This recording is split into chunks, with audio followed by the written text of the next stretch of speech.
Leading our bulletin this half hour, parents of the 21 children who died at an East London tavern will today find out what caused their deaths. Eastern Cape authorities are expected to release the toxicology report today.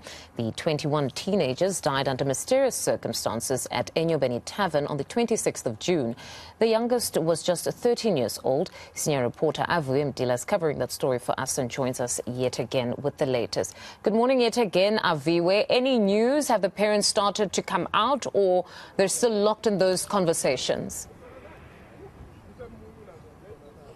The meeting, the last time I checked, Mfundo, hadn't even started. That was some 10 minutes ago. I was told that they were still having tea at that time, and they were expected then to be underway any moment from then. But of course, they have been anxiously waiting for this day. You'd understand that for more than 2 months, the parents were in the dark to exactly what led to the deaths of the 21 children. But we do know, of course, that's been confirmed by the police even yesterday, that the post-mortem results are out. And in fact, Brigadier Kinana from the SAPS in the Eastern Cape suggested that now what will be happening is the conversations between the NPA and the police itself. Then the NPA will have to take a determination, given the contents of the post-mortem results, if there is any case to go after in pursuing a trial even. So that, of course, we'll find out from the parents once they have been informed themselves and they come out. We'll find out the cause of death, to what exactly led to those deaths. We do understand also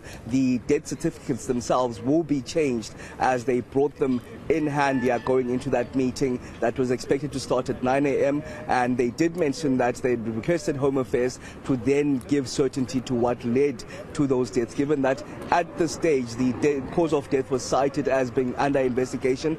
Now, with the finality of the post-mortem results, the families then will get that closure in understanding what led to those deaths that happened on the 26th of June at Aviwe Tavern in Scenery Park. You know, Aviwe, this particular story really shook the nation. It really shook us as a nation, and it was characterized by a lot of speculation and conjecture here. Many even saying the children perhaps had their pens down somewhere else and probably had homemade alcohol. There were lots of talks. Can you just remind us of some of what was stated around or surrounding their deaths? Uno, let's start with the facts that we do know at this stage. The Liquor Board, it was just 2 days after this tragic incident happened on the Sunday. They then gave compliance notice to one of the owners, that is Vuyokazi Ndevu, the wife of Siyakhangela Ndevu. That compliance notice, of course, was for breaching the Liquor Board's rules and regulations. That's for selling alcohol to underage teenagers. We do understand, of course, in the majority, barring one of the 21, they were all under 18. So that then the following day went to court, which we do understand that's what Siyakhangela Ndevu will be appearing for in court tomorrow.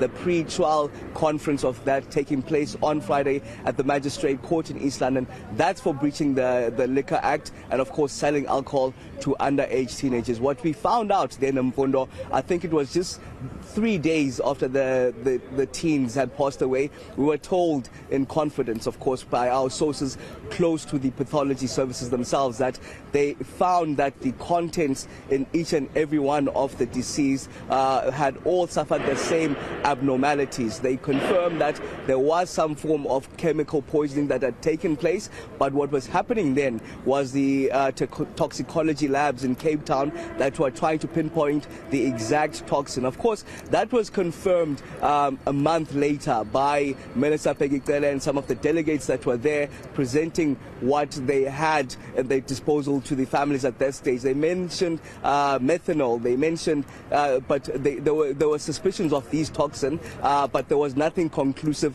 at this stage yet. The parents were still disgruntled and wanted the finality, which is what now we're expecting for them to get. But we do understand it's chemical poisoning, but it had been unclear whether it was something that they had inhaled, something that they ingested, or something that they had consumed. So the parents were expecting them now to be given fuller details as to exactly what had happened on the deaths that led to that tragic event, of course, that happening in the early hours of the 26th of June on that Sunday morning. One only wonders how they'll feel beyond this point after having heard what could have resulted in the deaths of their children, because it's still a very painful journey, and you have documented it so well, spoken to a number of parents, particularly after this loss. Just talk to us about how they're doing right now.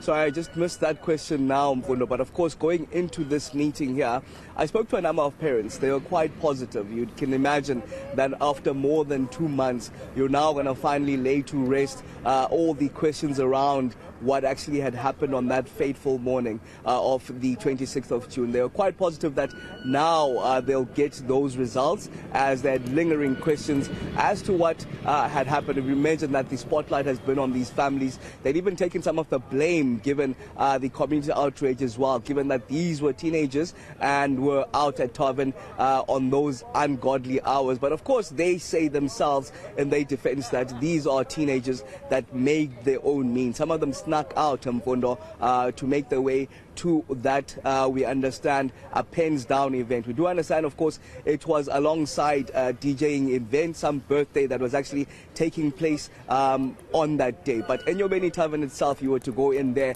you'd find that it's in a confined space. Even there's a narrow passage leading into it. We took you there. I think we were the first broadcasters inside there, and we saw that there was only one entrance. Really small tavern itself. It was hard to believe that 300 people were inside, as it was estimated. But we do understand what caused these deaths is nothing, for example, the generators that were suggested, or a mass poisoning that was suggested, because many more people would have passed away, our sources would have told us. So it's going to be interesting to find out exactly what happened then on that fateful 26th of June. All right, Aviwe, we'll catch up with you a little bit later. That's senior reporter Aviwe Mtila out in the Eastern Cape for us.